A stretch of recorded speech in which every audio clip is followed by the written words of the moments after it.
All right, I think we're live now. Let's see. I can only see myself looking down. It says one waiting. All right, I think we're live, so I think we're good to go now. But probably everybody got freaked out or didn't understand what's going on, which I understand. That's okay. All right, so let me pull up my notes here. And tonight we have Heather Kirillova. Hope I'm pronouncing it right this time. But yes, Heather Kirillova is back again. She was here last week, and there was a lot of people wanting her back, and she has a lot more to share. So we brought her back for part 2 tonight. Also, I have a new guest that I've never met before named Maria Martinez, who happens to be a multi-dimensional healer with deep connections to Arcturians, Pleiadians, Lyrans, Syrians, and the Angelic realm and ascended masters. So we will be talking to her as well at the 8 o'clock time slot. So basically that is it. Real quick, if you look in the description below, you'll see links to our website, our other YouTube channels like our NDE journal, which is only NDEs only, and they're real short. They're just the NDE, not the questions and the intro and all that. And then there's a link to my personal Facebook page. You'll see my last name is Reynolds. Mara is my beloved wife, and the channel is named after both of us. There's also a link to our music channel, our cooking channel, and merch. And I think there's also Discord. Yes, Discord is there too. And that's basically it. I'll talk a little bit more once we get in between the guests and tell you what's coming up for the week. But let's bring Heather in now because she's been waiting and I don't want to keep her waiting much longer.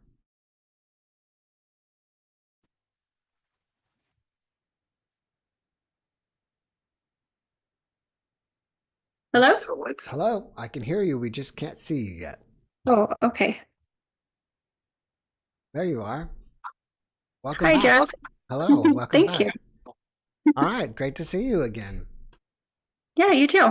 All right, so you have a lot more to share that we didn't get to cover. And Yes. the audience overwhelmingly wanted to see you again. So I'm glad you're willing to come back and talk some more. Yeah. They were all so nice. Yeah, they are an amazing audience. So where would you like to start with? I mean, you've had visions before, and have you had any visions of the near future? Um, the only yeah, so I've been given a couple of messages of the near future. I believe is the near future for one of them. I actually had a dream of a psychic, and I was told to go to one. Even though at the time I was a bit skeptical of most. And I gave him a fake name even when I booked it because I didn't want anyone looking me up. And so he told me that I needed to, on the night of a full moon, speak with the moon. I don't know why that was significant. So I did. And in a vision that I had, I was shown humanity, and there was things going on with, like, the only word I could say is elite, wealthy people. There was a lot of they were trying to, like, hide under rocks is what I was shown. Like, I don't know what that means, but Maybe that's what it I maybe it means that they're all buying bunkers and going to live could underground. be. Like Could I be. like I think Mark Zuckerberg of Facebook in Hawaii's built some kind of million dollar or multi-million dollar bunker underground. Yeah, I've heard of that. And then what I saw was, it was like time froze all of a sudden. And then I saw something, like, happen, and I was taken inside of, like, our brain, and I saw all these neurons grow all of a sudden. But it took a really long time, but because time froze to us, when time came back, we had this, like, telepathic ability, and people didn't understand how that could happen, so suddenly, but time is just an illusion. And so that was one vision I had, and it seemed, I mean, it was so real, and it just it showed me how it happened. And then another vision, another message I got, this was in early 2021. I was shown a potential war with Russia and China. It said with Russia and possibly China. And that kind of scared me, but the message I got was, Heather, don't be so naive as to think there's no one in the world who would want to harm you.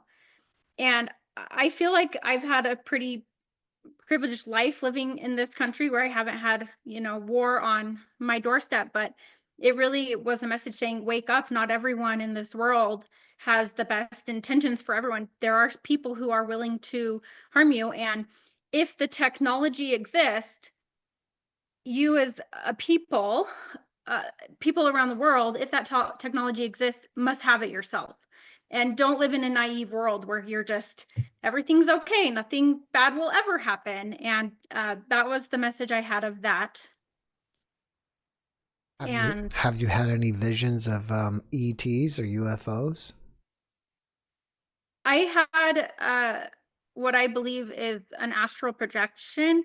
It was very weird because my mom and my brother were in it as well, and uh, we were in a car driving with some people, and we went to this park, and there was a water tower, and above the water tower, this craft was hovering, and this was a circular one, not like one I'd seen in my real life, and it came down, and out walked a very tall white alien, like with long skinny arms, but he had um two little ones with him that seemed more like biological robot type beings. And he took me into his craft, and he had more of like kind of an oval shape that came to a slight point. It wasn't like the green, the typical very pointy slanted eyes. His eyes were Hmm. round, and he had irises. And I was so happy to see him. He just seemed very loving and actually had emotions. And he told me to go to the little ones, and they held my hands, and then they this, I saw it in my mind. They were like reading me, like my mind, and seeing like who I was and my thoughts. And then I woke up, and I called my mom, and she goes, I had a dream that I was in a car in a park, and I was with you and your brother. And then after that, I don't remember it. And then I called my brother, and he goes, I don't remember any dream, but when I woke up, I saw this alien face in my mind. So it was very strange. I forgot from last week. How do you have these visions? Are these like dreams, or do you have them in a waking state or during meditation? All of the above.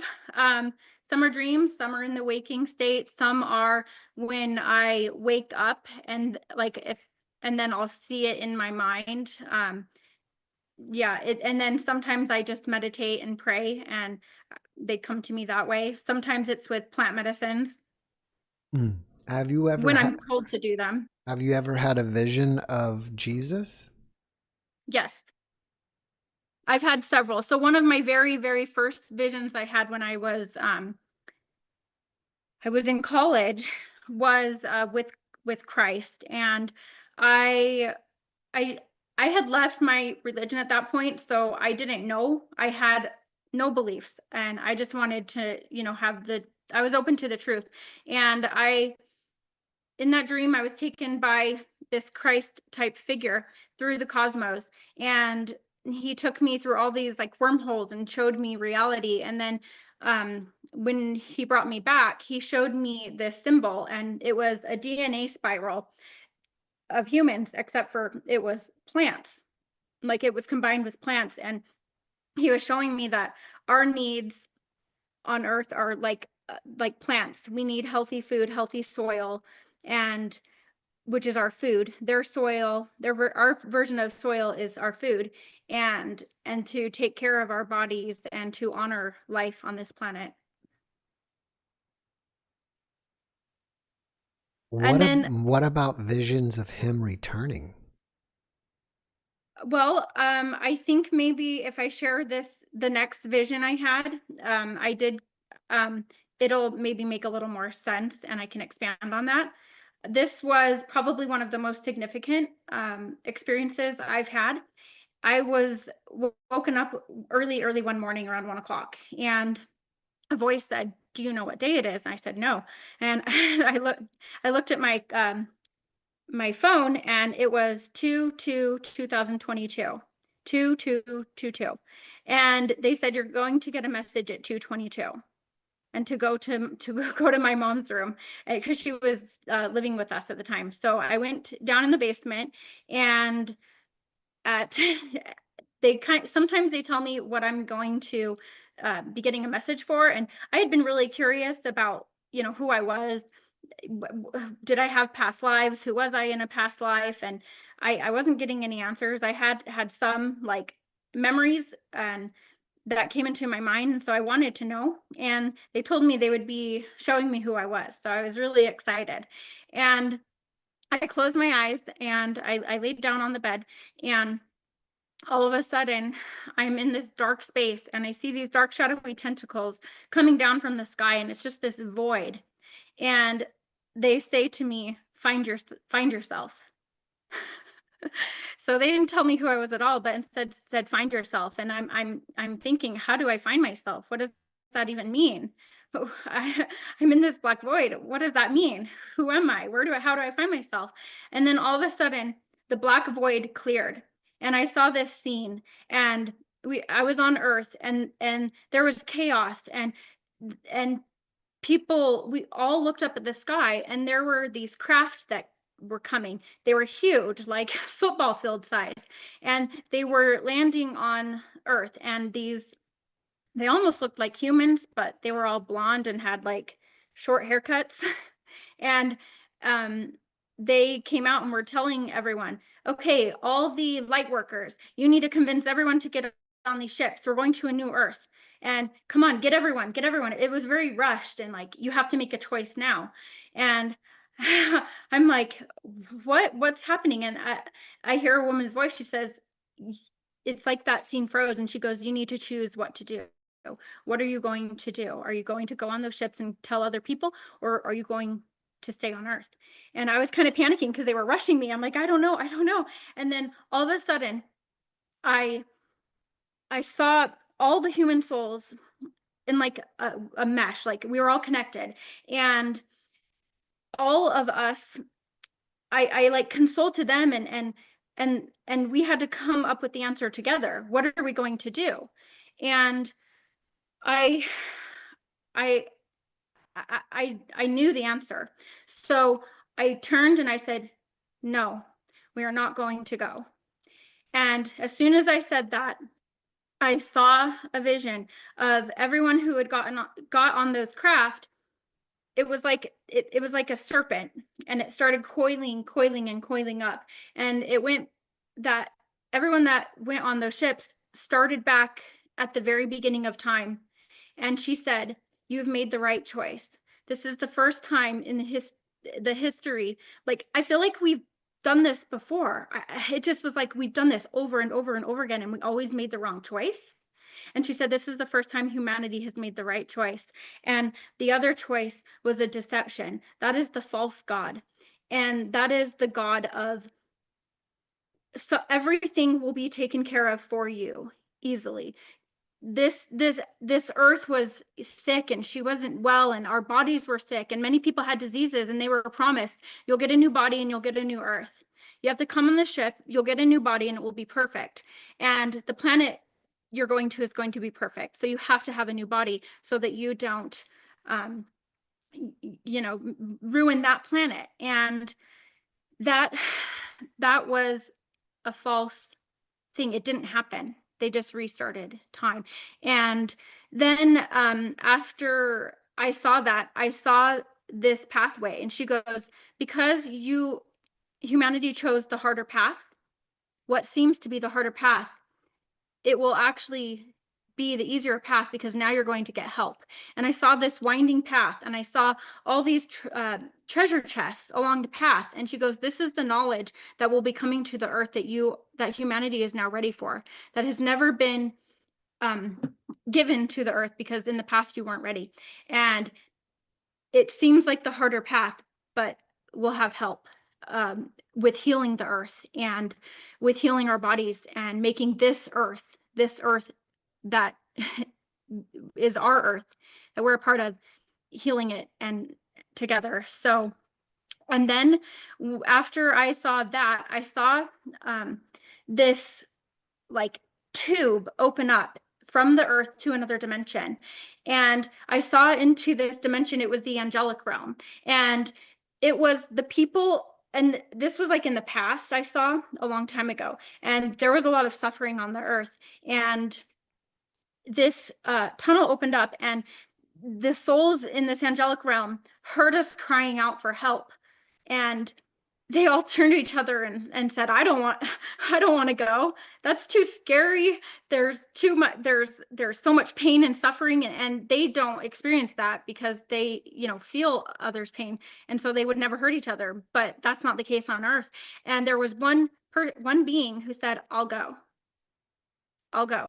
And that's who I believe Christ was, that he answered the call and said, even though it's scary, even though I could, get killed because of the things I'm saying are so contrary to, the powers that be at that time, the ones who are causing the suffering, they're not going to like what I have to say. And most people might not like it, but I'm willing to go down there not knowing what's going to happen. And so I think that answers, part of your question. And then I saw the earth, and she was showing me something that happened in the past a long time ago. She was weeping and weeping, and she was saying, I'm so sorry, I'm so sorry, I'm so sorry.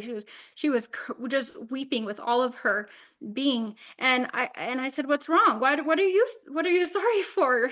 And she goes, a long time ago, she showed it to me in an analogy, and it was as if she was running through a forest, or going through space, and her toe, she cut herself, and that was us that got cut off. She showed me as if her toe got cut off, and we were no longer connected to her.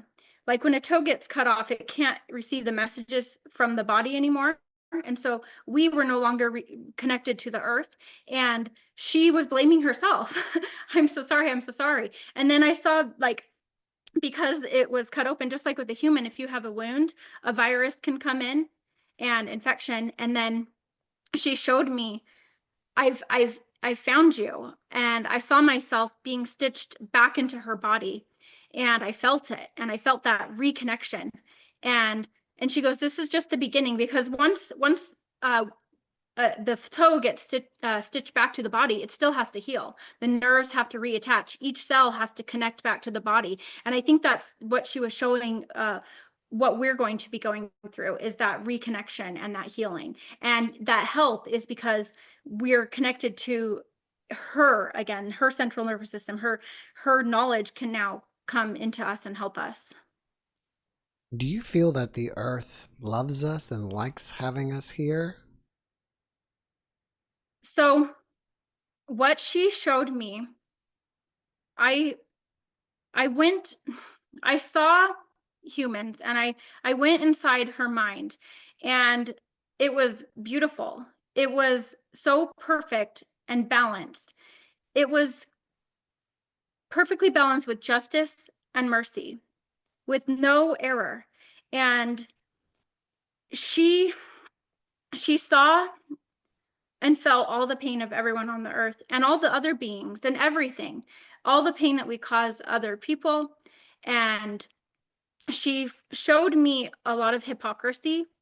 She showed me a man who believed he was very holy and very beloved of God, because he followed his religion perfectly. But then she showed me his wife, and she was weeping and crying because he did not treat her well. But in his mind, he was wonderful, and everything that he, was supposed to do was for God. But yet he didn't love another another being with that same love that he thought God was giving to him. And then I saw um, another person who was like a vegan, and they were saying, I don't eat meat, and everyone else should also be like me, and if you don't care for the animals, and like putting judgment on them. But and I'm not saying there's anything against being vegan, but what she was showing me was that you don't know every human being situation. There are people who have to rely on meat because they live in the Arctic and they don't have plants and all those things that maybe because where you live, you have that. And she was basically showing me like this judgment that you place on others. Where's the love in that? Sure, you may love the animals, but are you loving your fellow humans? Are you loving all creatures, the animals and the humans?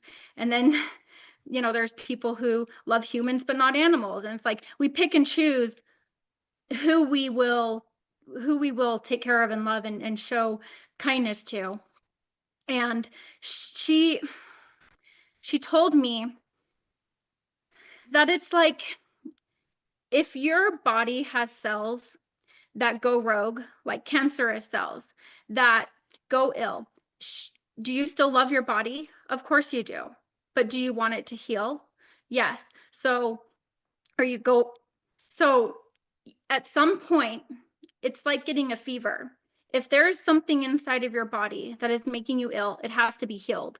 But she does not want to destroy or kill. She doesn't want to kill any part of her. She wants it to heal and recover because she values all parts of herself and wants she told me that the cataclysm, what happened is we went from having abundance to essentially this trauma, and it stayed in our cellular DNA. And so some people have that DNA memory of there's loss, there's not enough for me. And those are the people who want to take and take and take and are afraid of giving because that DNA memory is so strong in them, and that needs to heal.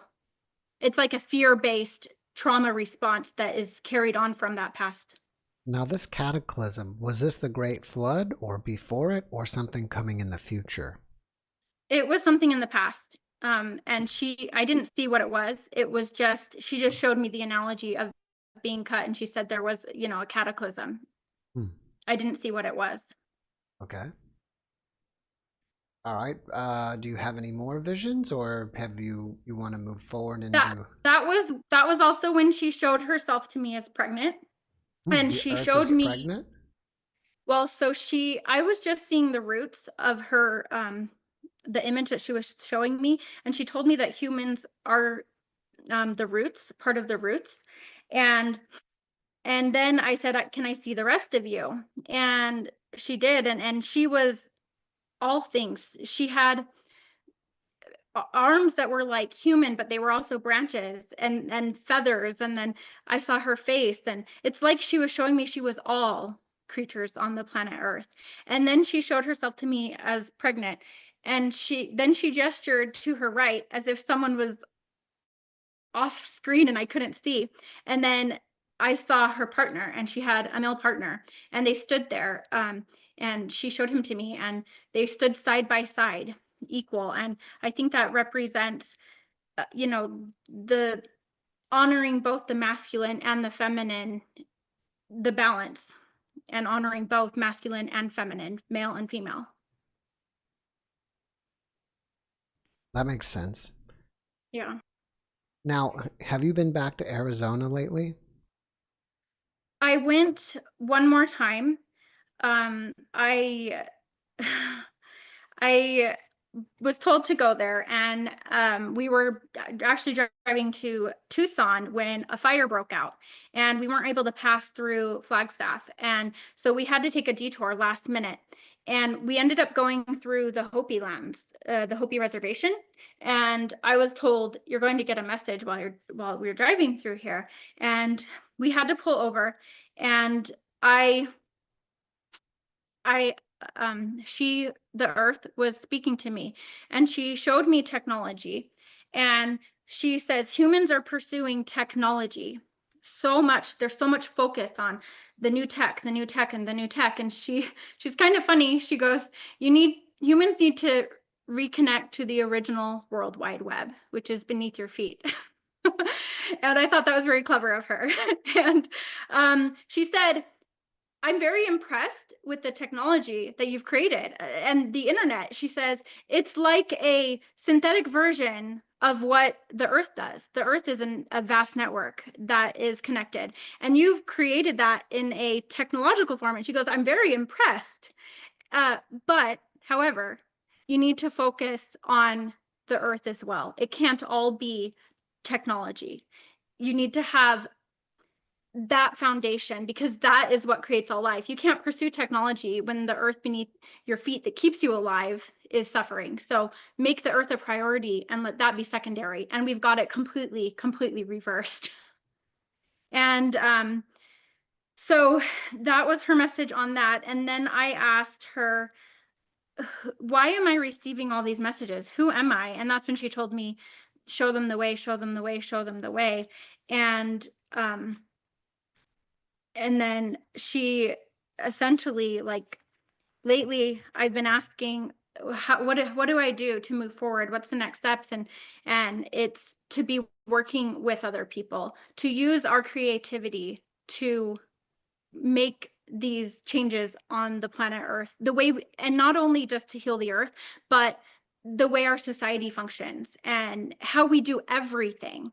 Because I saw the tree of life, and essentially the branches, the roots of the tree of life, she showed me, are spinning in on each other, and they're getting root bound. And as they're spinning in, it has nowhere else to go. And I think that that's part of what this economic collapse is that it can't go anymore. It's kind of suffocated itself. So once we see that it can't go on this way, what are we going to do? Are we just going to keep spinning around slowly until that collapses again? Or are we going to change the system into something that can continue on forever without depleting resources, without harming other people, without having to essentially reset? Last week, I think you spoke a little bit about shadow beings. Yes. What are they? What I was shown this in a vision, and I was kind of tricked on this one because it's something I don't really like to think about too much, because I was, so scared of it. And I was told you're going to have a very wonderful message, and you're going to learn something very incredible. So I was excited. And then right before I got the message, they told me, so we didn't want to tell you ahead of time because we didn't want you to be afraid, but you're going to learn what the shadow people are. And in that vision, I was shown a tree, and the tree was in the middle of the vision, and there was a sun here, and behind the tree was the shadow, and everything on this side was dark, and there was a little tiny tree trying to grow in the shadow of this tall pine that had the sun shining on it. And this pine tree was tall and glorious and alive, and this thing behind it was weak and shriveled. And they showed me that because we exist, because life was created, there's always a shadow behind that. So it's like the spiritual version of our world. So the shadow beings are consciousness that exist in our shadow, the shadow of all creation, not just human, but the shadow of all creation. And they are reaching for the light just as a tree would, but because we're blocking it, not on purpose, it's just the nature of reality, they have to attach through the shadow side of us. And so that's how they can get to the light. And that's why people who experience more darkness more depression, more of the opposite of light.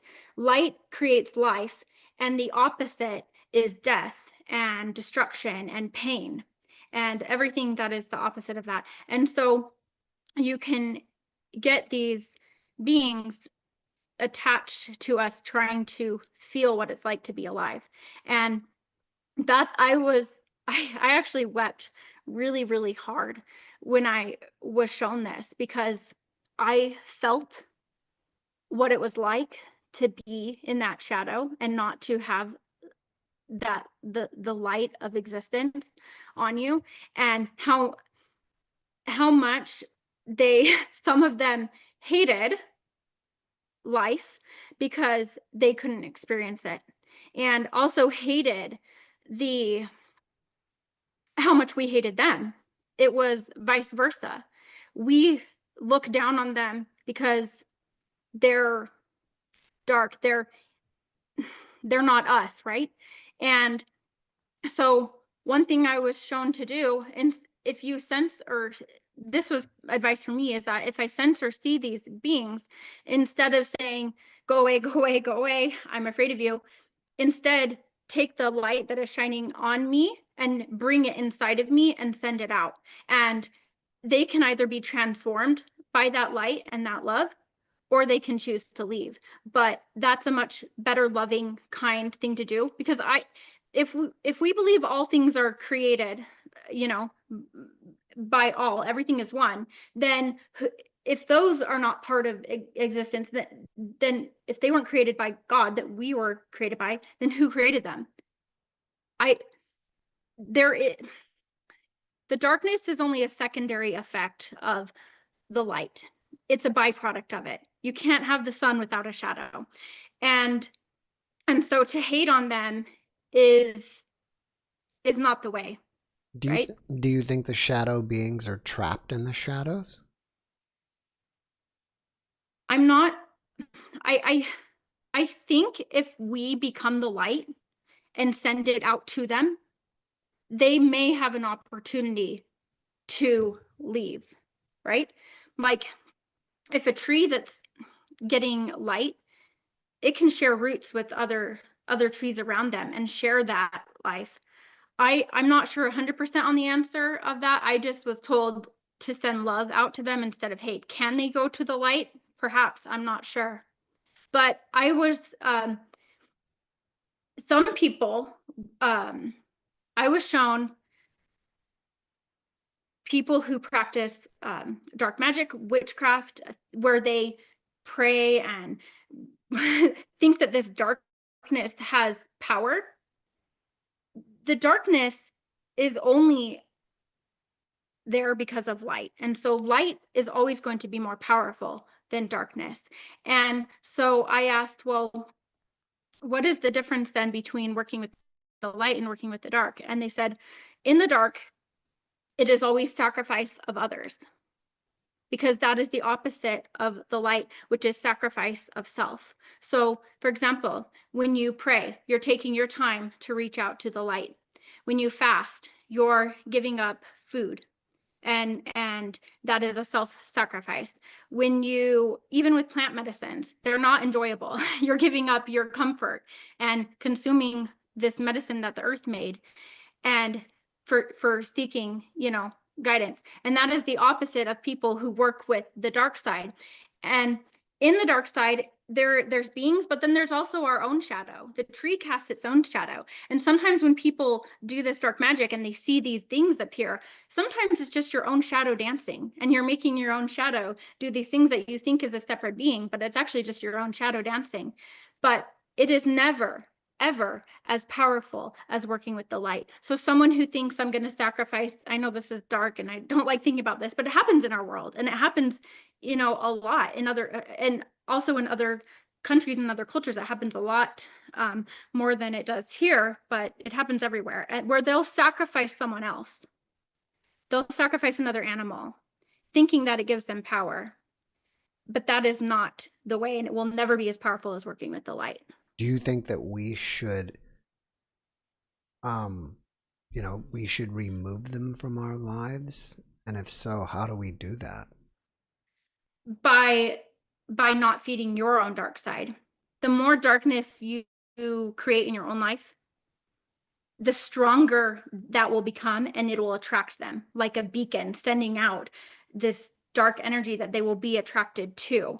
And so work on yourself first and clearing any of that negative actions in your own life. And I was shown how like vortexes are created is when we, for example, let's say someone has a child and they experience this new life, and that is, you know, so light, that comes from the light, that's creation. And then if something tragic happens and they lose that child, they turn from the light, and then now they see the lack of that, and so now they're turning to the dark, and that physical turning from the light to the dark creates this spin of energy, and it creates like a whirlpool.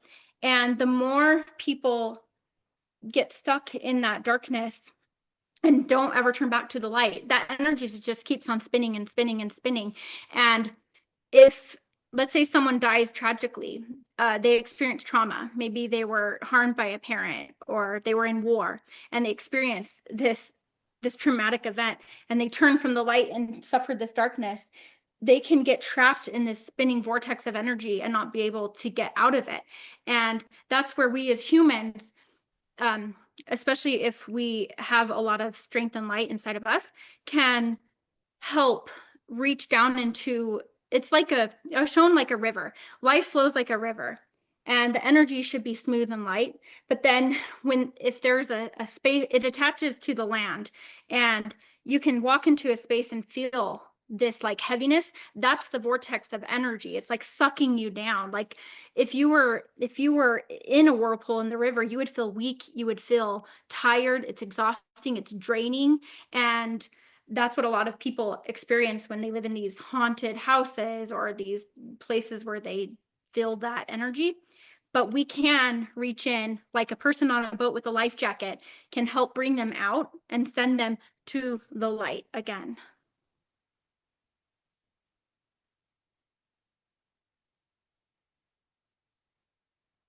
Sorry, my dryer is right in the next room, and when the dryer Oh, goes off, it sings, and I was just trying to wait for it to stop singing that song.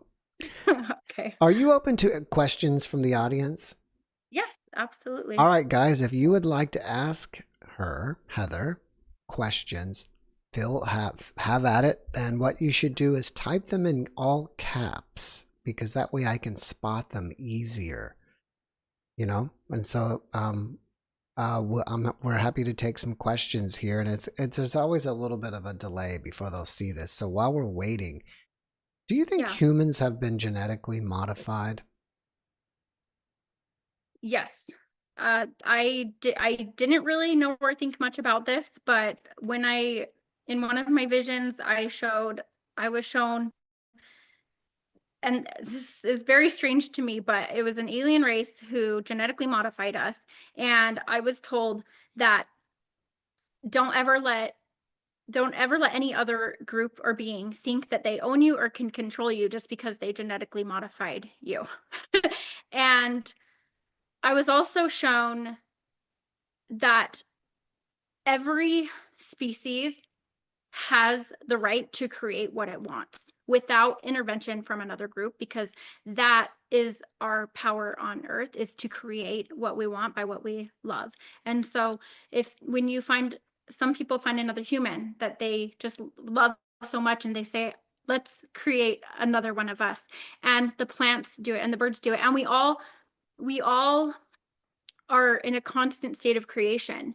And it's wrong for any one being to go and take another form of life and say, we are going to genetically change you, because that each plant, each bird, each animal has its own rights to do that for themselves, to create what they want, because it's a beautiful dance of life that we're creating. And to go in and say, actually, I have that power to do that, so I'm going to change you the way I want. It takes away that sacred right we each have. All right, we got a bunch of questions coming in. Okay. So, the first one, Heather, do you connect with ETs? I've never gone out of my way to. Everything that's experienced has come to me.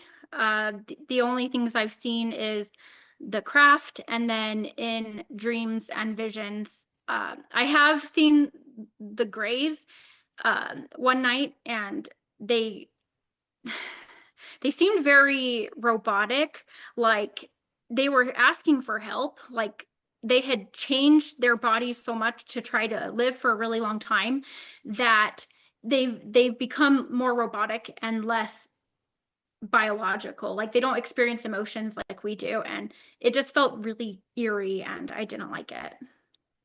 All right, let's go to the next one here. Let me scroll back. Is there any message for the coming years, golden age, etc.? Yes, we have to put in the work. We can't just wait for someone to come rescue us, because that is a part of us maturing as humanity, is that we learn to take on that responsibility and not wait for someone else to do it, to make this change that we want. If we don't like something in this world, instead of, just feeling like you can't do anything about it, think. And that's why I was given those 3 principles, because everything everything that I've thought about the problems, when I filter it through, okay, am I doing everything in my power to make it better? Am I giving my power away to anyone else? Am I living in balance with nature? And if what I'm doing doesn't fit those 3 things, then that's not the way. And so it's helping me to have a path ahead, to know, okay, as long as it follows those 3 principles, it's the way. And if we're not following that, then that's what we need to change. Okay. Is clearing karma the same as reaching into the shadow world and helping them out? Then it says, example, ancestors. Clearing karma.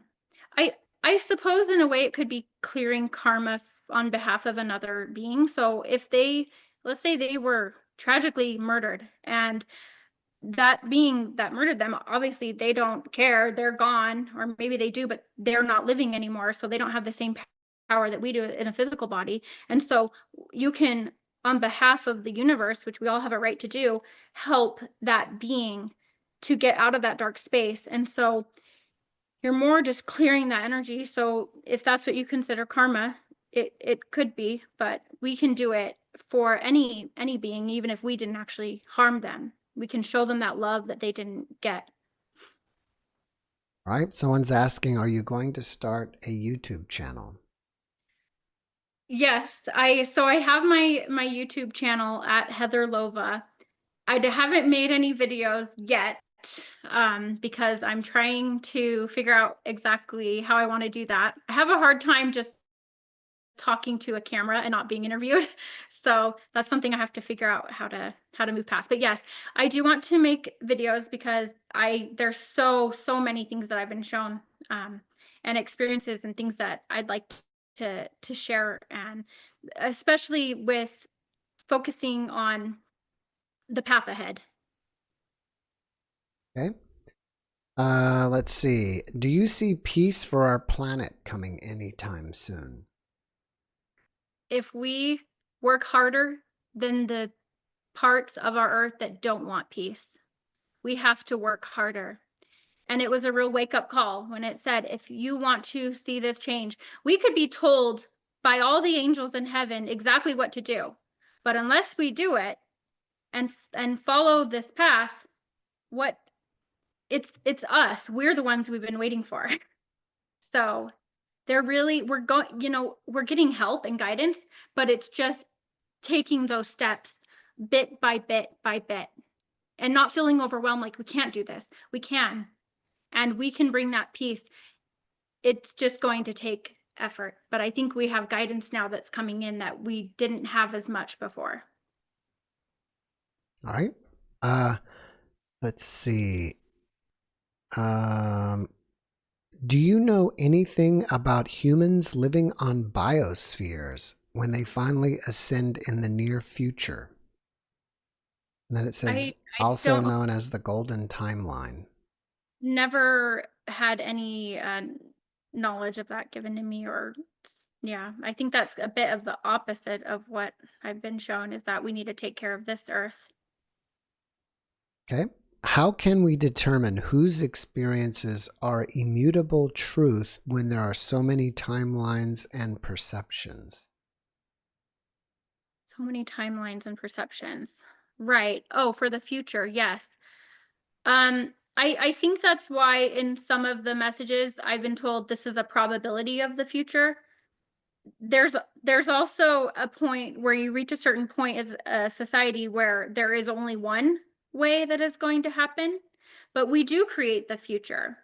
A lot of the messages I've been given aren't about the future. It's only given to me when it's something that we can change and affect. If we can't change and affect it, why would we be given that message? There'd be no point. A lot of the messages are, this is what might happen. Some of it is, this is what is going to happen. There is no way out of it. You've reached a point of, no return. This is the only, there's only, all the timelines will have this event. And then there's what we can create. We are powerful creators. We have hands, we have voices, we have technology that we can share now, which is so incredible. And I think now is an incredible time to create this change that maybe before having the internet wasn't possible. All right. Was Jesus from Venus? I have no idea. I just saw a being from an angelic realm. I didn't see like another planet, just an angelic realm. I can't answer that because I only saw what I saw. How can there be karma when good and bad agreed to a soul contract beforehand? Agree to a soul contract. How can there be good and bad? Yeah, that's their Like, okay, question, not so mine. right and wrong. There is some beliefs out there that there is no right and wrong. Everything is. I think we, as parts of God, have the power to create either life or death, destruction or chaos. And I think that the nature of this world is life, and death is just a byproduct. And so anything that puts the darkness ahead of the light is what you can call bad, because the darkness is only a byproduct of the light. And so creating that versus light, and we want to exist. We want to exist because we do. And so you know in your heart when someone has harmed you and done something against your will. You know that is not okay. Kids are born knowing that. Hey, that doesn't feel right. There is what we know to be good, and then there is the opposite of that. So I don't know if that answers it, but All right. Let's see. Let's kind of go back here. I was kind of skipping around a little bit just to see. Someone wants to know how to contact you. And I thought I put in the description below. Let's see. I got your YouTube channel. I've got your website. Oh, I thought you didn't. You did create a YouTube channel then. Yes? it's just my one that I had for a long time. Post a Okay. couple videos on there. I may, yeah, maybe start a new one, but the one I have right now is at Heatherlova, and I don't have any videos up on there yet, Okay. but All right. And then you I'll be have, some in the future. and then the people can contact you through your website and your Facebook page. Yes. Okay. So that hopefully that answers that question for somebody. Let me scroll back through. Let's see here.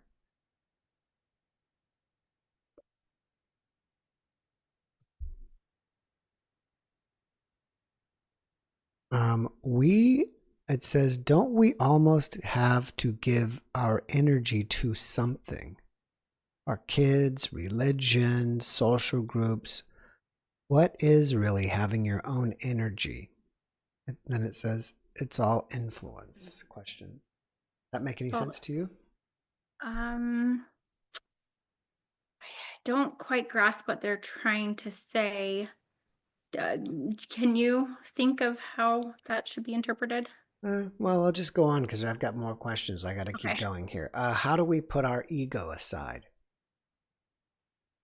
Ego. I'm not the correct person to ask that. Okay. How about, well, there's another one here about, isn't the idea of learning to integrate duality? Integrate duality.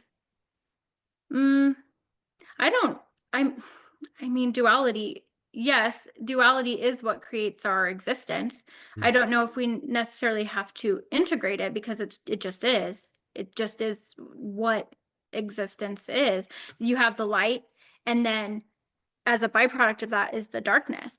I don't want to integrate anything that is the opposite of what creates this world. Um, I'm sure they probably mean something different, but I think what I focus on is trying to become the light myself instead of having a dark side that I feed and to create that which would bring me pain if I experienced. I would just want to become as much of that light that I can. What about heaven and hell? Is there a true meaning to that? Yes. So in the dream that I had of that psychic, I had I had been just washed by water, and he walks up to me and he shows me his arms and he goes, I have scars all over my arms, and this is because I was trying to go through the fire and I couldn't make it, but I think you can do it. And a few weeks later, in one of my visions, I was taken through this tunnel of fire. And when I came out the other side, I was told, um, we are in hell and we are dead. And that really scared me because our definition of being dead and being in hell is terrifying. But I was told that the true definition of hell is something you cannot escape from. And that's when I saw that vision that I told you about in my last video of that man in the prison. That is the hell. And that is existence before before we twisted into the figure eight and created the physical realm. We were in hell because there was nowhere to go and nothing to do. And we were dead, and I was told that the true definition of being dead is to know everything, because there was no other. We knew everything. There was nothing to know. There was no mystery. There was no what's going to happen tomorrow. I don't know. What is that person going to do? It was just everything. You knew everything and you had nothing to do. And then being alive is the opposite of that, is to not know what's going to happen next. And that's what being alive is. And heaven is that escape from that realm of being one with no separateness. What about the angels? What can you tell us about That's them? the angels are are are in this physical realm. They're just in a different like if I was shown a triangle, and at the top is God, which encompasses everything. And that was the triangle of free will that I was talking about in the last video. And the angelic realm is beneath that, and it's just a different um, realm that beings can exist in, because when when when everything was created, it went out like this from one point out. And so thing there is different layers and different realms, and the angelic realm is right, above us, and they're physical. And then there's the spirit side, and the spirit side and the physical realm are trying to communicate to each other. Each side is trying to say, I'm here, I'm here, I'm here. But the language of that realm is numbers and geometry. And that's why when they're trying to reach out to you, you'll see repeating numbers a lot, because that's how they communicate. That's their language. Our language is symbols. So Interesting that you said that. I've been getting a lot of repeating numbers lately. I mean, all the time now. It's really accelerating for me. It's there's fascinating. such a small point in that figure eight that we connect. That's why it's so hard to connect to the other side, because we both speak different languages. Yeah. We have half of the language and they have half. Everything is half. Half of existence is on that realm, half is in this side. Oh, I have to think about. I have to keep that in mind. Well, Heather, thank you for coming back. I have to run. I've got my next guest. Okay. It's 1 minute before 8 o'clock, but I Okay. appreciate you coming and visiting with us. Yeah, of Thank you course. so much. And Yeah, I thank you.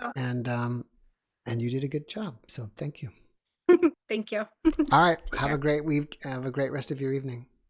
Okay, bye. Bye-bye. And let's give her a big round of applause.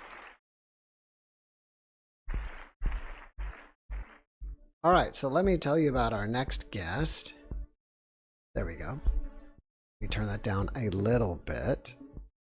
Our next guest here is, where's my notes? There they are. My next guest is Maria Martinez, multi-dimensional healer with deep connections to the Arcturians, Pleiadians, Lyrans, Syrians, the Angelic realm, and the Ascended Masters.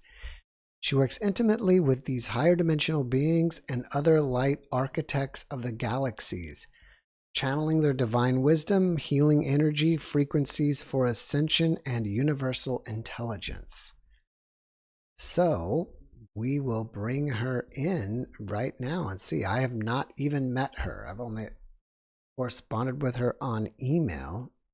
So we are all meeting her together at the same time. So this will be interesting. All right, let me pull up this and let me go find her here. There she is. And she will be joining.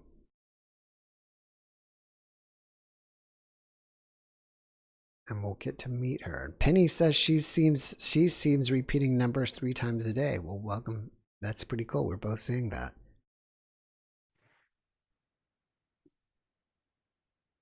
Okay. Hello there. Hello. There you are. Can you see me? Yes, I can see you. All right, we can see you perfectly. Welcome.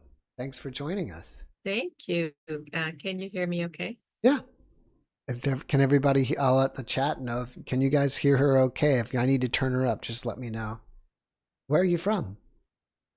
I am in Southern California. Oh, I okay, am in great. the Riverside area. Oh, Riverside. Okay, great. Awesome.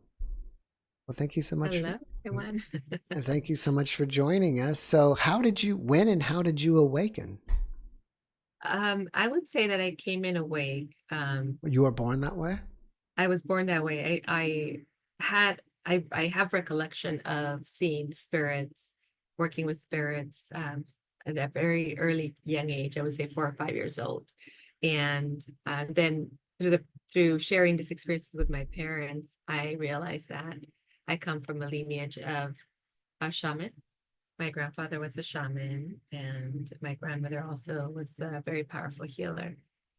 My mother also inherited the gift, and her sister and other family members.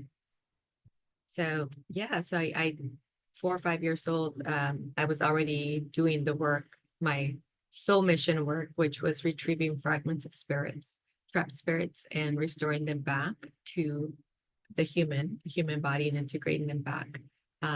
Part of that was so that the human can fully experience their free will and reclaim their power to design the life that they're meant to live here.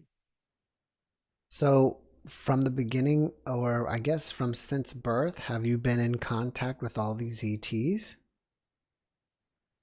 Well, I would say that at first I recognized them as angels. So angels, so they're beings of light, angels, the guides that came in, the people that had passed on. And then later, I would say around 12 years old is when I had my first ET experience. I remember, first of all, feeling like I was getting a headache, and I started seeing sort of these wiggly lines in front of me that started looking like like analog or a disruption in front of me. And then that was my first experience where I experienced myself in a chamber that looks sort of like a capsule. And having my first experience with them. And it was interesting because I wasn't scared. I was more sort of at first I didn't realize, I really didn't know if that was a dream or something I was making up or something that was really happening. And later, as I continued to have similar experiences or other beings coming in from other dimensions, then I realized, yeah, this is all real. You know, what's fascinating is you're the third guest in like a week that has told me that they first interpreted ETs as angels, and then later they, changed their viewpoint and thought that realized they were ETs. Why do you think that is? Well, I still consider them angels. So I see them as a distinction. So I've always had a level of discernment, at least for myself, and this is what helped me do the work that I do. The beings that presented themselves to me, I recognize their frequency, and I recognize the dimension that they were from, and whether they were earthbound or out of this world or a higher dimension. So I don't really consider all of them ETs. I still call them angels, archangels, guides, other beings that are coming in as like ascended masters that are coming in as guides. And then the Pleiadians and Arcturians, or what I would refer more as ETs. And of course, other beings that I've met across the other galaxies and through the many experiences and working with people that have come into our field to support the work that we were doing. Oh, I thought it was muted. Do you think possibly before this incarnation you were an ET, or you are an ET having a human experience? Yeah, absolutely. I think it's possible for many of us that are here and have a very strong connection to other beings, that we've had experiences with them, either very close experiences from previous lifetimes, even immediate previous lifetimes, or we have many lifetimes where we have this recollection and we have this connection with them, and remember. So I remember the work that I've done, and through having different conversations, receiving downloads, and even readings, I've gathered more of my information, more of information in my DNA, when I at one point was part of the council, when in one of my timelines, and another one I was an archangel, and another one I was living in another planet as a scholar, gathering information, collecting information. As another one, I was working as a being of pure light, not really interacting with other beings, but holding the space, weaving the galaxies together. So I think many of us, especially as we really surrender into the knowing and surrender into receiving the information, we recall or get bits of information, and sometimes it really comes together, and we can see our whole, the many timelines that we lived, and who we lived them as, and what we were expressing as, and what our contribution was, whether it was to humanity or to other beings or other places in the galaxies. What is your life mission here, and is it any different from your galactic mission? So I'll share a little bit of my galactic mission, and then I'll go into my mission here, because they actually do have a connection together. So my galactic mission is to weave galaxies together. And what that means is to, first of all, to hold the space for peace and hold the space for knowledge, for people to be able to connect to the knowledge, the wisdom that is infinite around the world. Also to hold the space for the evolution of all beings here and other timelines or other planets and galaxies. And as part of holding that space, I'm also part of the what we call the confederation of beings. So it's a collective of beings that often come together, and it's for the betterment. There is no one like the personal agenda. It's for the betterment of where we're going, and the evolution of humanity. So that's why I say that they're connected.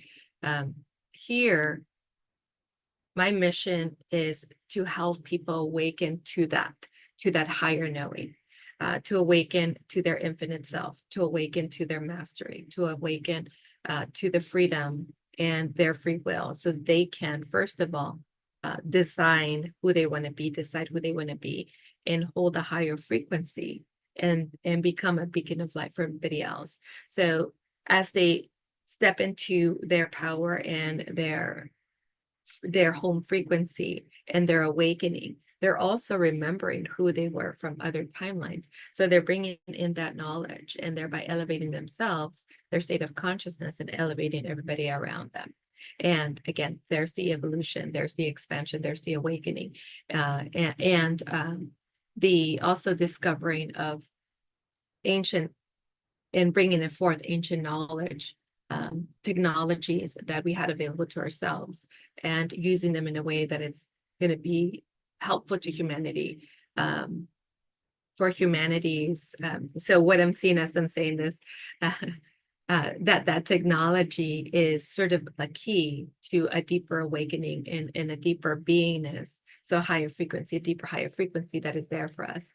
And that is what we're doing. And that is what I'm here for, to help everybody unlock that within themselves. And here we call it human potential or divine potential. We call it becoming their best selves. We call it self-actualization or self-mastery. So how do you channel the beings of light? I basically, I don't step out and go out, but I step out and create a space which I call the divine channel. And I invite them to come in and share the messages that they want to share. That's one way. The other way is they just come in. They just come in into the space that we've created and begin to share information. They share information through words, through sound, through tones, through light language. The beings that I work with often come in for awakening or an activation, especially with DNA activation, or to create a transformation, create a transformation in the mind, so reprogramming or resetting.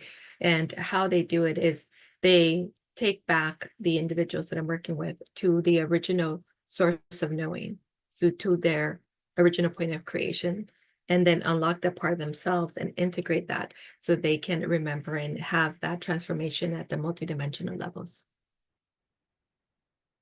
So do you channel publicly, kind of like Darylenka who does Bashar, or do you do like automatic writing, or Yeah, so it is publicly. So I do it in groups, I do it in presentations, I do it in one-on-one sessions. And again, I'm never out.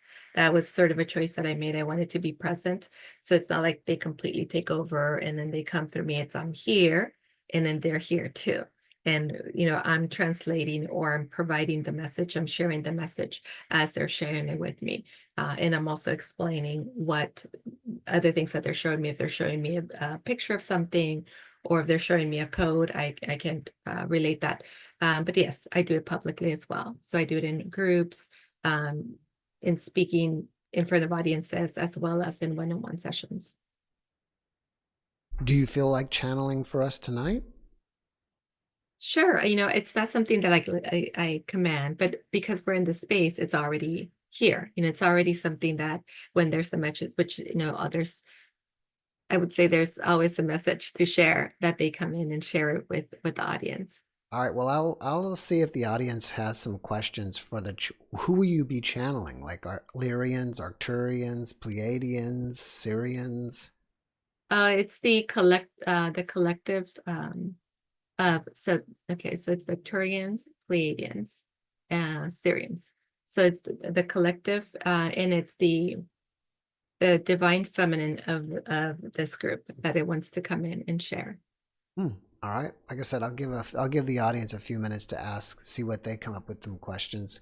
I didn't even prepare for it, so maybe the audience can give us some. But I'll see what else we can talk a little bit more while I'm waiting to see what kind of questions we get from them. Yeah, and it's coming in a light language because I'm already feeling it. It's this very joyful frequency that comes in, and then you'll hear the sounds that may not make sense, but you'll feel the frequency. How often do you do it? Almost all the time when we're in sessions in groups, at whether it's the Pleiadians or the Arcturians or source coming in, I channel. All right. Let's see this. Have you ever had some kind of spiritually transformative experience? I mean, probably not an NDE, but anything in your life? I haven't had what you called a near-death experience because I was sort of awake. But I think like many of us, we've all have gone through our traumas that either pull us away from our path, or we go into living in that pain and suffering, and it's the returning back that was the spiritual transformation that I experienced. I do want to say a little bit about that just because we come in awake doesn't mean that we got it all figured out. Just because we have gifts and we're able to channel other beings, that doesn't mean we have everything figured out, or that we're not going to experience anything in our life. It's possible, but that's not like I got it all together already. I believe we're here to remember who we are. And in that remembering, we could choose to remember a lot quicker, or we can, sometimes we could get caught up in the trauma and the pain of that. And then it takes us a little longer to come back. And the spiritual transformation for me, and I think for many people, it's when you first make that choice. This is not the life that I want to live. This is not the life that is meant for me. And it's a very powerful choice, but it's not always easy to make. And you have to make it over and over and over and over again. So part of my spiritual transformation was when so it was actually a series of events. I had childhood trauma that I buried for a long time, that I thought like, hey, I could just, not think about it and just keep pushing forward. And then the other part of it was coming out of corporate America and kind of starting over for myself and starting different businesses for myself. And some of them were okay, some of them didn't go so well, so financial loss, and then a divorce. And I think the divorce was sort of the tip of the iceberg that I said, okay, something's not working here. It's not working. I'm not happy. My wealth, my finances are not really holding. And that's when I realized that I separated myself from who I was. When I look back, I realized that when I, in college, right after graduating, I separated myself, and that took me in a different path, which wasn't the life for me. So after and actually the reason for getting divorced was I need to live my life. I want to be happy. I choose to be happy. Even if this decision is difficult, I want to be happy, and I want my children to always know that they have a choice and choose happiness. And that was, I wouldn't call it what people describe as the death of the ego, because I embrace my ego. I recognize my ego, and I recognize the part that it played in my life, or the dark night of the soul. But it was definitely coming back to a deep level of self-compassion, self-forgiveness, and self-acceptance, and starting over every day. And that coming back to source, trusting, believing, and opening up my channel again, and leaning into my intuition, which really allowed me to transform. And then right after that, I went full on professionally to do this work. It sounds like you had some financial problems. Did you change anything within your consciousness about wealth? Yes. What did you do that I changed changed quite a bit. Yes, I did. I changed quite a bit, and this is actually why I teach it now. So I did very well when I was in corporate America, but I didn't have a good relationship with money back then. I always thought it was always going to be there, kind of lived in the moment. And then as I went through, the divorce and then the financial loss, and then I realized, okay, I have a lot of anger actually toward money, a lot of resentment toward money, a lot of other stories around money. And I look back, so I started really digging through what it was about. And I had a lot of my parents' stuff, like a lot of lack and scarcity, and a lot of the pain of the loss that they went through, that I was also playing out.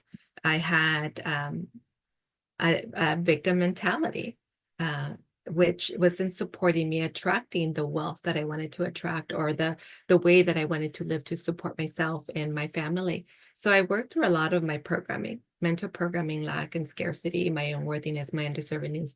I worked through, working hard and efforting to prove yourself to, it's already available to me. Everything is already available to me. I have it already within me. So I started shifting to start from that point of having. I have, it's already in my field. As creation itself, I have the wealth and I have abundance and prosperity in my field. So I began to activate that relationship. I began to activate wealth and abundance within my field. I began to find joy in that relationship, and then reprogram the way I used to think about money to money is love, money is mission, money is you being blessed for what you do. So I had to change a lot of the way I rejected it to how I was receiving it. So how I wanted to receive it, and embodying abundance and recognizing that abundance was already within me, that the source of my abundance was me. So I started coming back to that self-mastery. I started coming back to master creator. I started coming back to I'm the architect of my life. And, with that relationship that I created with source and embodying source energy and source intelligence really allowed me to change that frequency of just enough, and especially what I was making, to what is that infinite possibility. So my income, I really accelerated from there when I started to change. So this is changing at the multidimensional level. So the mindset, the emotional, the energetic, even the physical, because it was the stress of it was affecting me physically.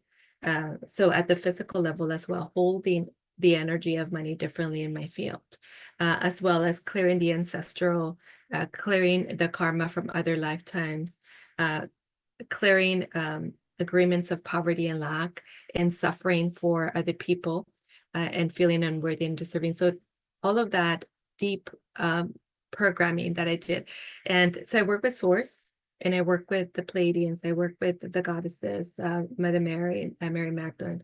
I work with Shakti. I work with some of the archangels. So I had a lot of these beings coming in to show me the frequency to hold. Frequency of love, frequency of blessing, frequency of gratitude, frequency of abundance, frequency of infinite possibility.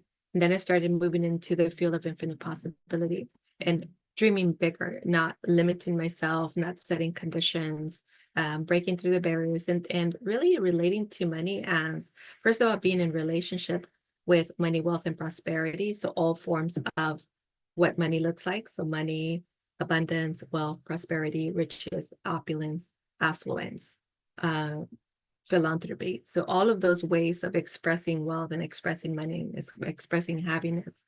And then once I shifted that relationship, and it became part of me. And as it became part of me, then it was really easy to attract more opportunities, more money, to hold it, to keep it, to build it, to grow it. It's very fascinating, by the way. I love that area. I think that's great. All right, I got a ton of questions here. Do you have to prepare to channel or anything, or how does it work for you? No, I'm ready for the questions. All right, let me scroll back up because the chat was going down. All right, what can we do daily to ensure our ascension to higher states of consciousness? Oh, that's a really good question. And really, that's a practice, right? So first of all, it's a choice that we make to move into the higher state of consciousness.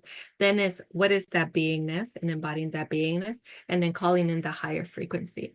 So getting into the state of surrender, getting into the state of opening yourself to receive and be in that beingness, and then calling in the higher frequency of many times is just infinite possibility or infinite love, infinite grace, and holding that space within you. So what we're doing in that space is setting the ego aside. We're recognizing that the ego is a part of us, the inner child is a part of us, the victim's a part of us. But we're setting all of those parts aside. We're not rejecting them. We're just setting them aside so we can hold a higher frequency, and then we can nurture all those parts of us into the higher state of consciousness. When we can hold the space from neutrality, from non-judgment, then it's easier for us to continue to ascend And then when we express compassion, so one of the practices that I do, once I wake up, and the first thing I say, it's I'm in relationship with Source. Good morning, Source. And I go into just gratitude and, everything that I appreciate in my life and being of service to others and what I would like, how else I would like to contribute. And then I get into a sort of a clear space, blank space. And then I move into the next level of what I want to create. And I hold that frequency. And it's always about, of course, being your best self, being able to receive more, because the more you can receive, the more you can give to others, and making an impact in the world. So that's the service and contribution to others. When you have that formula of being able to receive, being able to hold a higher frequency, and then being able to share with others, it goes very smooth. It becomes a natural way of ascending, because you're expanding your capacity and you're expanding your bandwidth, and you're doing it from the place of service and contribution. You're doing it from the place of doing good in the world. So when you can do that, it's easier for you to hold expectancy, and then certainty, and then actualization. So that's how we manifest. Now, did that answer come from you or from the collective and it flowed through you, or how does that work for you? It's so I can hear, so so they show me lots of pictures, and I'm interpreting the pictures that we're seeing. And then of course I share what I do, which is part of that practice. And just to add a little bit to that, because you're asking me like which part of was the collective. The collective, the part of the collective that they were sharing is the holding the frequency, like holding the frequency and being in the state of I am, or the state of neutrality, the space of infinite possibility. And so that's the part that the collective was sharing for you to step into. And then they were showing me the frequencies coming in, and then the sort of that taking that step to the next timeline, and then doing it again, and then the step to the next timeline. All right. The realm that we live in here, is it a simulation? The realm that we live here is in simulation.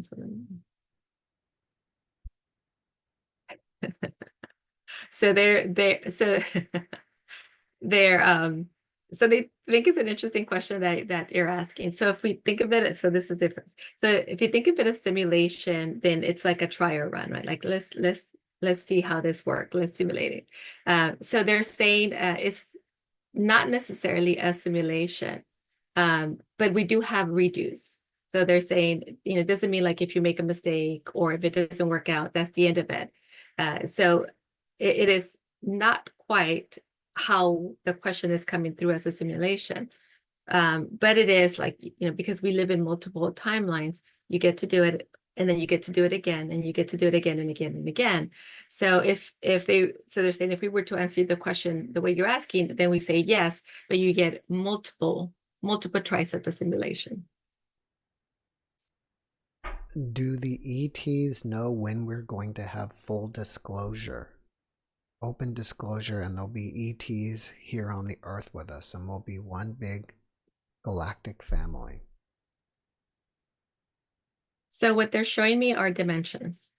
So they're showing me that some of the people that are already able to see, that they already live in that dimension where there is that full disclosure. They already have that clarity. For the rest of the people, what they're showing me is that so this is interesting, because what they're showing me is that some people will be able to see and some people would choose not to see. So even if they say yes, yes, we are here and we're going to be in this next couple of years, there'll be some people that do not believe and that they would choose not to see. All right. Will the humans who evolve past third and fourth density stay on the Earth or be relocated to biospheres, since the Earth is like a school for souls and is temporary? So the people that are ascending beyond those dimensions, some of them are here to stay longer because they're supporting the rest of humanity. They are So that doesn't automatically give them sort of that ticket to somewhere else. And some of their missions, or some of them have a mission to stay here and help humanity. So some of them are not going anywhere. Some of them will complete their journey here and there. What is the sun's effect on humanity and the earth?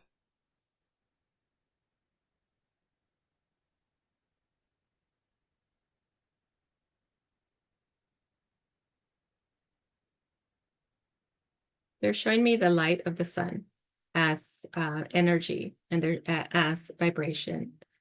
So they're also showing me the other side of the science. So you have the other side of the science that they're saying that is hurting, but then they're showing me the other side that is beyond. That is, the sun is supporting. The sun is supporting Earth and humans, and there is actually an activation that is happening in humanity with the sun and our connection to the sun and receiving the sun. Now, they're asking me if there's another part of this question. Well, we'll just have to wait till the person, whoever there was. I'm just kind of scrolling through questions. Yeah. We'll have to wait and see if that pops through. While we are waiting, let me find another one. What can we do daily to ensure our ascension to higher states of consciousness? Okay, I think this was part of that similar question, the first question that we were looking at. So the answer to that, it's sort of has many steps, but to summarize that is to, first of all, live in that place of that higher frequency. Live in that place of, so we're here as humans, so in the place of non-judgment and in contribution to others. So what they're showing me a picture. So they're showing me, as you do your practice to ascend and continue to evolve, to be that light being that you're meant to be, so that you can continue to evolve. So that's the part of you that is internal. And the part of you that is contributing to Earth is how you serve others and hold the space for others. So that's the non-judgment that they're referring to. The other part that they're saying is living consciously. So it's your habits, it's your behaviors, it's how you show up in the world. So they're also showing me that it's not just about you, like I'm just going to take care of me so that I can ascend. It's you as the essential part of the collective.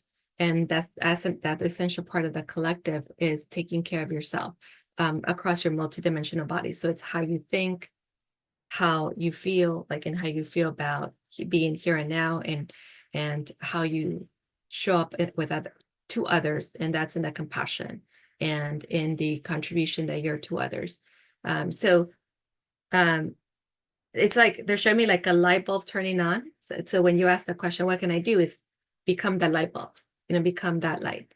And that is living consciously, holding the high frequency, non-judgment, being a contributor to the world, to humanity. In the summary, that's the summary. I believe you said a divine feminine is also coming through. And if so, someone wants to know, does this being have a name? Yeah, it's actually the collective energy of the divine. So this is of the source, but also other beings. This is the divine feminine. And because we are in this shift and this evolution, they're coming in to usher, and they're coming in to hold that nurturing space. It's even though we've been here for many years, it's like we're still babies, or we're still very young.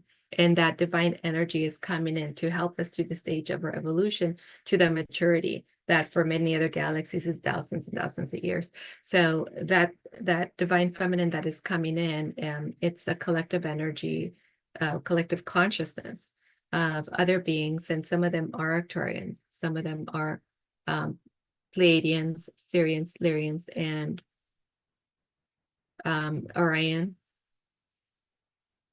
A couple of other ones that are called the architects, that are sort of behind the scenes, Venusians. And there's one more that is showing them. Okay.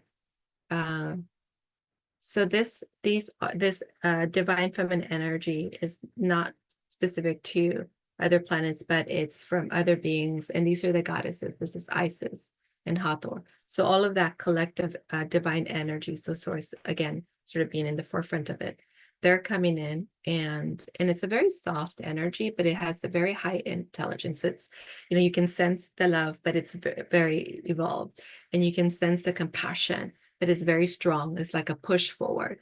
You can sense the nurturing, but it's not a cuddling. It's a like take that quantum leap. It's like pushing you to take that quantum leap. And it's also the embodiment of your power. So there's a strength in that they're bringing as well, the embodiment, the power in your free will and choice, to exercise the power of choice. It's also coming in, one of the things that they're pointing out is in this awakening, and this kind of bringing us out of that youthfulness or that childlike, to remember and sort of discern who we're being when we play the lower parts of ourselves, like the victim or the inner child or the ego. So it's that great awakening to recognize who we truly are, and then integrate all those other parts of ourselves, and then open up to integrate that divine feminine that is coming in, that is this beautiful collective consciousness. Are there ETs living underground here on Earth and also living on the moon? There are ETs living in the moon and other planets, underground and among us. Right. Let's see here. Sorry, I just have to kind of scroll through this quickly. Are there ETs out there, or do you know of any ETs out there called the Saurians? Sarrias. You aware of that? Or is the collective aware of that? So I'm asking the collective about that. I haven't heard of that. I work with certain ones. When I run into them, I don't often ask them their name, especially if they're not of the light or not working to bring us into our higher ascension. The collective is aware of them and other beings that are like them.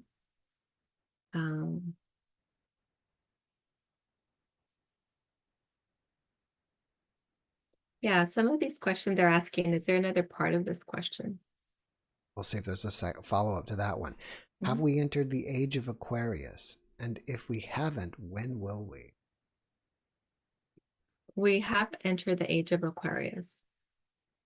We are, yeah. So what they showed me is just this kind of this beautiful energy.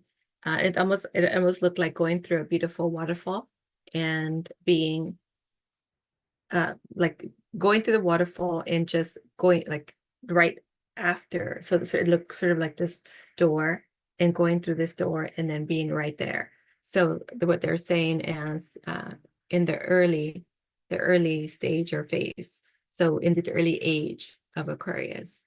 And they're showing me lots of symbols that are connected to this moving into this age of Aquarius. All right. Let me see here real quick. Let's see. This is a question directly for you, Maria. If you're up, I guess you don't step out, so you're also there. How do you define the word compassion? Oh, that's a really good question. Compassion. So this is my definition, and I haven't looked at what the actual dictionary says, but compassion is holding the space of unconditional love and non-judgment for others, accepting people as they are, and seeing their highest good or their highest potential. Because I believe that we're all beings of light, and we're just in different stages of our awakening. And I also believe, and this is through the learnings, through the downloads I've received, so this is the body of knowledge I hold, that life has a series of events, and how we relate to the events is based on where we are. So when we can understand that, then we're not judging. So then we can feel compassion for ourselves and everybody else. So that's what compassion is. It's non-judgment, unconditional love, or loving kindness, seeing everybody where they are, but recognizing their greatness and their potential, and then holding that space for them to step into that. That someone wanted a follow-up about the age of Aquarius. They wanted to know, what symbols are you seeing? Okay. I'm laughing because they're like showing me lots of symbols that don't actually have names. But I can tell you what sort of what they're for. So there's a symbol that kind of looks like the anka, and it just doesn't have the little cross. And this is like a new level, like holding a new level of power, a new level. So this is about the awareness, awakening power. And what they're also showing me is that as we move into this phase, it's right in the heart space. So everybody has this symbol already, and this is being awakened. So this awakening with the symbol, and they're showing me two other symbols, is actually connecting to the crystalline blueprint of who we are. So that's the level that we're awakening within ourselves. So, a lot of times we think about going through the work of our multidimensional selves, or the work of, all these timelines and lifetimes and all of that. Well, what they're showing me is that this awakening will not necessarily compress that work, but it's almost like it goes through that work very quickly, almost in the like snap of your fingers. So it's that symbol. And then there's another symbol that goes, it's a line, and it has a couple loops around, and it sits right across the forehead, almost like a little crown, but it's not above, it's right in here. And that's the symbol of authority. But it's also recognizing your, it's almost like remembering your lineage. So it's remembering through your third eye, or the information in your third eye, or for information that's already within you in your inner consciousness, subconscious, your history. So it's this symbol that goes across, and so this is about your lineage. It's about your spiritual journey. So all of the collective information of where you've been, what you've expressed yourself as, now again being integrated and activated within you. So a lot of people are going to begin to remember. A lot more people are going to begin to awaken to, this is why this feels so natural to me, because it's part of who I am. And then there's another symbol that is, it's kind of a circular symbol, and it has a couple of spirals, and a couple other loops in it, and it sits right in your power center, and extends a little bit into the heart space and a little bit into the sacrum. And that is connected to the seed, not just of your spirit, but also the seed of your connection with the source that we call like the fountain of who you are. And this is interesting, because this is connected to not just your ability to create in your power, but also what is already yours. So earlier I talked about you coming in and you already have a fortune that's yours. You have the ability for success. You have the ability for achievement, the ability to live your life. And this is that symbol, but it's beyond here in this 3D. It's almost like this is the key to your fortune, but across time and space, across everything that you've accumulated throughout your many lifetimes. So those are three very powerful that extend beyond this reality into all the other timelines. If people want to make contact with ETs, how do they do it? A couple of ways. I mean, obviously people like me can facilitate that. That's one way. The other way is asking, and not from the place of I'm just curious or I'm intrigued, but just the way we talk to source, to universe. Like when we have a conversation, what would it take? Or show me, or what's, what is this about? Or how can I know more about this? It's just really about asking from a place of authenticity and from a place of integrity and honesty. And I feel like that's the easiest way, where they're like, okay, this is not about having to prove that we exist, or having to prove that, like, like trick or anything, that they want to create that real connection to other beings, whether the beings of light, archangels, or galactic beings, or other beings that are here to assist us. So it's again coming from the place of authenticity and coming from that place of, I really want to know, and I feel like I have a mission here too, and I want to work with you to help me, or to help this greater mission. And especially if it's coming from a place of service. That's what I found, because especially when I do group meditations, or when I do group processes, we ask from that place, from the place of complete neutrality, from the place of complete being a divine channel, opening up our channel to receive that information. And then the information just flows. So, and it's about the greater good, and it's about serving humanity and contributing, and also accessing our higher technologies, to have the connection and express our higher mission, or higher galactic or soul mission.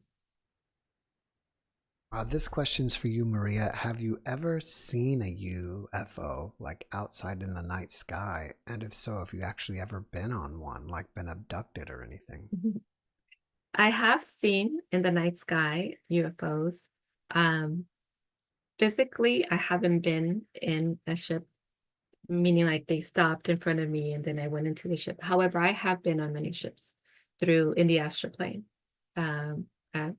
Just yesterday I was in one. So because I have a connection with other beings, and especially those that come in and help activate and help upgrade the DNA or the blueprint, human blueprint. We do go up, and I facilitate taking people into the ships, and most of them are like, they kind of look not like a hospital room, but it's kind of a clean room, and they have different sort of capsules, or what in the hospital would be like med beds, and whoever I'm working with will go in, and then they assist. The beings that are there, ETs, will assist with that process. It's really, I'm the one that is facilitating, but they're doing all the work. So yes, I have been in different ships. I've also been invited to be part of sort of a ship, like taking command of the ship. But it was in my time. I had little ones. When you say that you're there through astral traveling, how does that work? Like, do you meditate and then you travel to a ship, or does it happen through dreams? No, it's through meditation. So I will, go into the state of creating that channel, and then, then we'll go into the astral plane. Then we facilitate going into. Sometimes it's a quick. It almost looks like like the Star Trek, where it looks like warp speed. It's just this flashing light, and then you're there. So sometimes it looks like that, or sometimes we're stepping into a beam of light and we're beamed up into the main, kids at the main room, and then from there we're guided into wherever we need to go. So I'm conscious. I'm seeing. I'm not asleep, but I've also in my sleep state have gone into a lot of travel. Done a lot of travel there. Well, you have a broad skill set of talents and gifts. How did you develop all this? A lot of it came from accessing my other timelines. I started when I realized I had these sort of ways of knowing, whether it was through seeing, hearing, sensing, and then the deep knowing. Like I said, this coming in awake doesn't mean that you automatically have it all figured out. So when I was in college, a lot of dimensions were opening up in my room, and it was very disruptive. I wasn't really able to do what I was there for. So I came home one day and I told my mom, I need to get a hold of this. We had a friend who was a shaman, and she became my first mentor, and I was about 18. So she helped me develop my first skills and create boundaries and sort of have some sort of command of, and I say this because I could close she showed me how to close the portals. She showed me how to open up the portals if I wanted to have somebody come in. She showed me how to create boundaries. She also showed me how to open up my channel and close my channel when I didn't need to be there. She also showed me how I could choose to either, when they came in, to be all out and just let them take over, or not. And I choose to do it without going out, to be conscious, because I wanted to share the information and be conscious of what was coming through me. So she showed me all these skills, and then she also showed me tarot. And from there it evolved to other things like astrology, numerology. It evolved, so my nature is psychic mediumship, because all of those senses are open. And through opening up my channel and having that direct connection to source, then I was able to tap into all my other timelines and gather the information and then integrate that information. And then as time went on, that channel stayed open as I work with clients and I work with groups where more information comes through and actually more gifts manifest. So my ability to read the Akashic records, or my ability to, again, read other people's timelines, or look at the karma and look at the contracts, all of that is through that divine connection. So opening that channel and accessing the infinite information, the infinite wisdom that is the universe. And bringing it in a way that I could translate it to other people in front of me. I want to add more things. Okay. Sorry. Yeah, and some of the other gifts, I did the training, like for hypnotherapy, for NLP. My whole intention in doing these, increasing my value, was so that I can create greater value for other people and help accelerate their ascension, their mastery, and their ability to create their life. So I love learning as well. If we get back to meditation, what type do you practice and recommend? I do different types of meditation. I've done TM as well, transcendental meditation. Currently now is just, so I practice it every day. So to the question of when, is every day in the morning. Sometimes I meditate in the middle of the day just because I love having this connection. And it also helps amplify my intuition when I am this state of receiving downloads, because the human part of me steps out and allows the divine part of me, the essence of who I am, to be in that space and receive more information. So I do it once or twice a day. And the meditation that I do is one that I sort of, from all the many meditations throughout my many years, created my own. And my meditation is, again, simply going into, like, closing my eyes, coming into my heart, allowing myself to be there for a moment and feeling myself sort of coming down, and slowing down my brain waves, and then coming into the center of my head and taking ownership of who I am in the center of my head, then expanding the light in the center of my head, expanding the light in my heart, and then expanding the light in my power center. So my higher self and source and everything that I am here, my divine channel, I'm connected to. So I connect to that.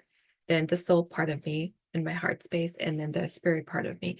And then I amplify the light so that every aspect of me and across all dimensions of who I am holding that same frequency. And then from that place, then I either would just allow myself to be there and let any information come through, or from that place ask questions and then allow the information to come through. Or I may also direct it. So I go into the space and then direct opening timelines, opening the Akash, or pulling up soul contracts, or if I'm working with somebody, then once we're both there, then I begin to receive their information, questions that they have, blocks, limitations, programs, stories that are in their way. So I read the information, so it starts coming in, and then that's when I begin my work. But again, it's the same sort of going into that state. You may call it the 0 point, or just simply neutrality, or just as a complete channel.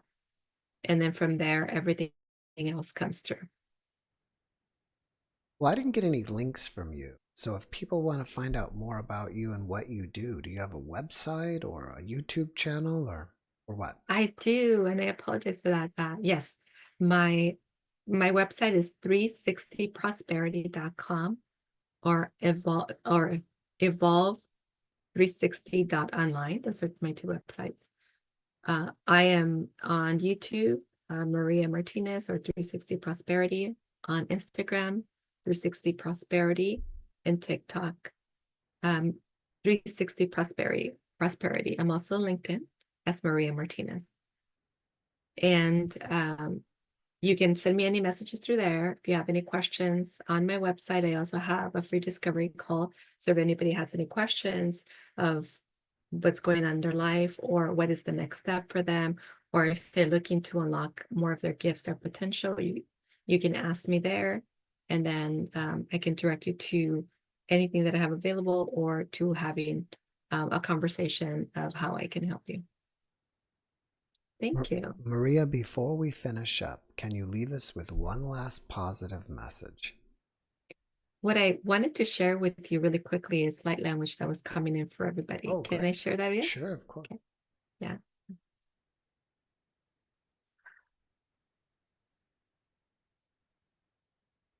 Niara kushtini kik amat idinak anana shuturu kushitini it aramaka uka.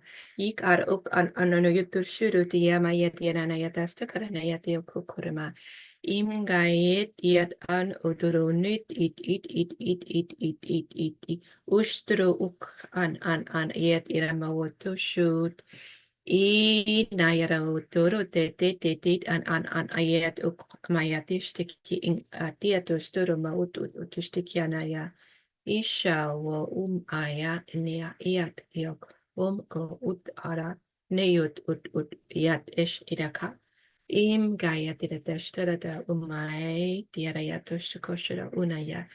Isha usho uk yit ishayo. Ushuma uturu uk ayaneyate. Iwatua. So what they showed me was the bridge. They showed me a bridge. So the message is continue. So continue on your path. All the questions that you ask were very powerful, because you're coming from the place of wanting to know more, wanting to hold a higher state of consciousness, wanting to be more, not just for yourself, but the collective. So the message is continue on the path of curiosity, of asking question, of holding the light, of embodying higher frequencies. And then they showed me, as a result of that, you create this bridge to the next level of your ascension, but also to the next. So they're showing me like this layer kind of falling off Mother Earth, and then there's a new Earth.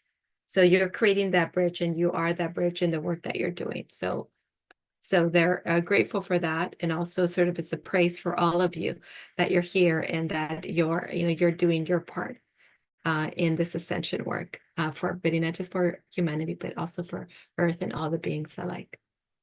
Thank you, thank you, thank you. Well, thank you. Thank you for sharing that message.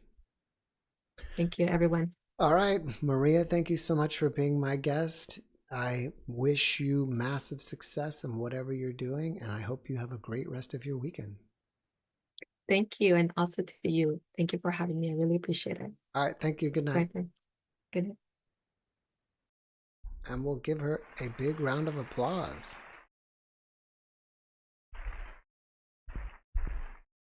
Okay, that was a pretty busy evening we had tonight. We went pretty much straight through it.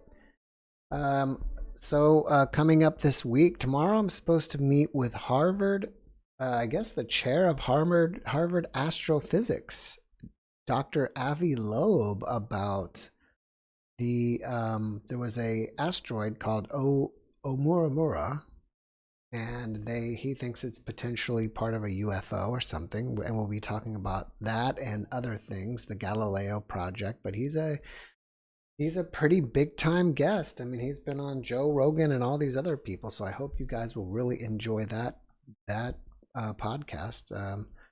Again, I'm supposed to be meeting with him tomorrow and recording that. Let's see, I have someone on Monday. I think he made a UFO movie that I'm going to be speaking about. I've already recorded a couple NDEs. Let's see, I have an NDE on Friday, something on Saturday, I don't know what that is, and somebody on Tuesday. I didn't write it down either. So Well, I'll find that out as the week goes on, and obviously, usually more and more, I'll end up filling up the week as the week goes on.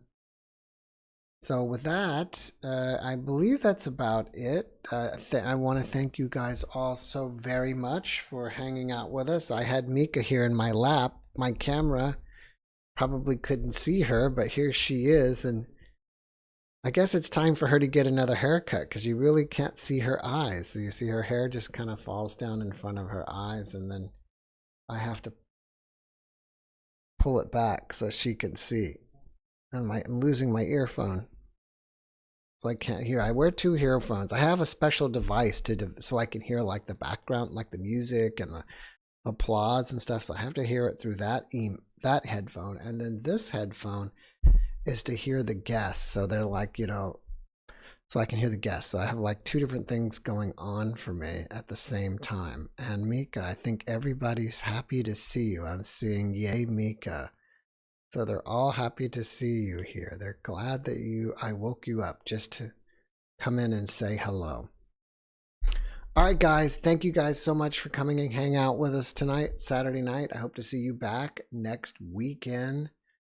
And I have a special guest, I think. There's a lady out there, her name's Teresa Chung. That's something about haunted and ghosts. So I think I'm going to see her coming up and have that one, especially for Halloween night. So I think it'd be kind of fun to have something a little spooky, Halloween themed. Anyways, thank you guys so much again for watching our videos, for being with us on Saturday nights. We appreciate you greatly. Have a great rest of your weekend. We love you. God bless you, and good night.